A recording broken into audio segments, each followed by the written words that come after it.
So a really good historian, and I had a professor in college that did something similar, and I'll use the example that I try to use with my AP European history kids. They were 10th grade, which made that really squirrely and a hard subject, is how's the collapse of the Roman Empire a contributing factor to the start of World War I? Right? Even though it's like 5. Yeah, so how do you get there, right? So you look at Roman Empire collapses. Economics, right? They got too big for the trade routes to support, and the indigenous peoples of those areas, like these people, stink, and they kicked them out, right? So you look at government structure goes absent. You begin to see the rise of faith-based institutions and powers of control. Catholic Church for Europe, right? So then the papacy becomes, in essence, what Caesar was, right? So you see this formation and organization through religion through the continent of Europe. What happens? The Crusades. What happens to the power of the papacy at the backside of the Crusades? It falls apart. What does that leave? People in positions of wealth and power to acquire land, resources, and the abilities to subjugate others. Then we begin to see the formation of nation states based along geographic and ethnic lines. Follow? Yeah. Right? And that goes on nicely. You know, England and France beat the snot out of each other for a long time. Spain gets in there and then they fall apart. And then you see the organization of the Germanic tribes, Germanic kingdoms. We get Prussia, will become Austria, Germany. All tied to those geographic ethnic ties. What happens? Archduke Franz Ferdinand gets whacked in a parade. World War I is on. These are disparate connections of dots, of moments of time and space that build upon each other. Is the collapse of the Roman Empire the direct cause of World War I? Absolutely not. But does it set the stage of a sequence of events and decisions made by future leaders in a very geopolitical way, contribute to the start of World War I and the restructuring of Western Europe? Certainly does. And you can map the same thing coming from the East, and you look at the expansion of the Mongolian Empire, which ultimately becomes the largest contiguous land empire ever. What impact does that have on the development of Eastern Europe? Significant. What does that do for the cultural diffusion of thoughts and ideas from Asia through the Middle East to Eastern Europe? Absolutely. Right? Same. You can map that to any part of the world in the development of peoples, nation states, and conflict. That requires some really good storytelling. That's cool, right? Give me a creative writing project to do? Not so much. Tell stories about history? I'm okay. You look pretty interested. You seem like you really like history. I do, because it is a story of the human condition, right? It's just a different way to look at it. The bigger picture. Right. Yeah, our history teacher also tells history like it's a story. He'll like stand up and he just doesn't even look at it. He'll just like go off and like tell it like you were there.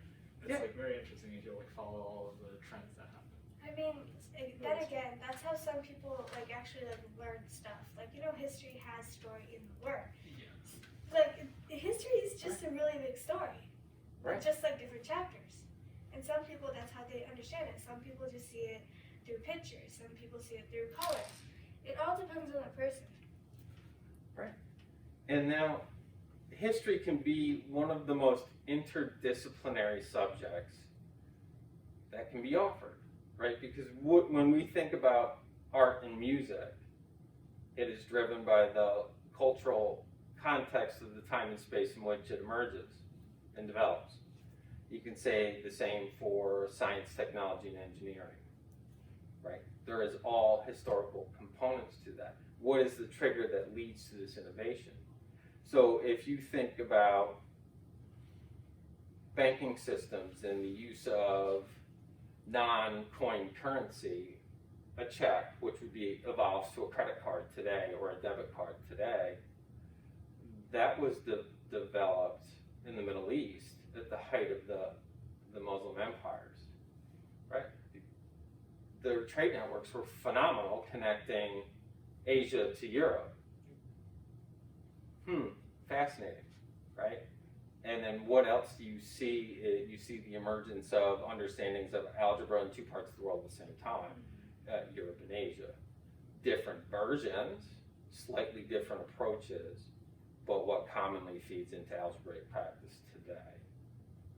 Another one, and then I'll get off the history because I can talk, and then you can answer questions. But think about, we are on a 365-day calendar that's driven by how celestial bodies move in our solar system, correct? Who figured that out first, at least that we know of today? The Mayans, right? And if you look, interesting, I don't know, I find that interesting. Didn't China do it at the same time though? China was doing a lot of things with their calendars. Right? That eventually, over time, shake out, and that's what makes human development so interesting, because culturally we have two very different civilizations as they emerge, with some commonalities. They're seeking to understand the world in which they live, right? Ways to make their existence better. Like, because prior to the settled civilization, you hunted, you gathered, or you died, right? Pretty much. Survival of the fittest. To a degree, right? So, and I always come back to this because it was really fascinating for me. The ancient Sumerians and their temples or stepped pyramids look very similar to Mayan pyramids in structure. And then if you look at the internal chambers within both the stepped pyramids of Ur, the Mayan pyramids in the Yucatan Peninsula, and the Great Pyramids of Egypt, the internal architecture is about the same, right? They all figured it out at the same time, something like that. Yeah, different periods of time with different levels of tools of technology and ways of seeing the world. Pretty fascinating, right? Well, how does that work? Aliens. Had to be aliens, right? That makes it easy for us to figure out, but for me, those were the draws of history. And if teaching students about that, if you can pull on that thread that gets them curious, they'll muddle through the stuff that's pretty boring, right? Like, you might talk AP US history, like the Roaring 20s. Like, not exciting or interesting for me. Prohibition and speakeasies, interesting. and this is why. Because of all the stuff that happened. Well, the moral decision to ban something that's been in existence for a long time, it creates some Unrest. and some interesting ways to get around it, because we're creative-minded species, right? So, but what really connected me back to it is my great-grandmother, who I never met, ran one in Green Island. Did she That's so actually? cool. That's Yeah. great. That's They That's a were- chill grandma. They were, well, that was my father's side of the family. They were from Belfast in Northern Ireland, and their behavior was a little suspect. Make the historical connections, and you'll know. When I learned that through old photographs and speaking with my aunt, and she's still like telling stories. And it was in the basement of their little green grocer that sat in Green along the river.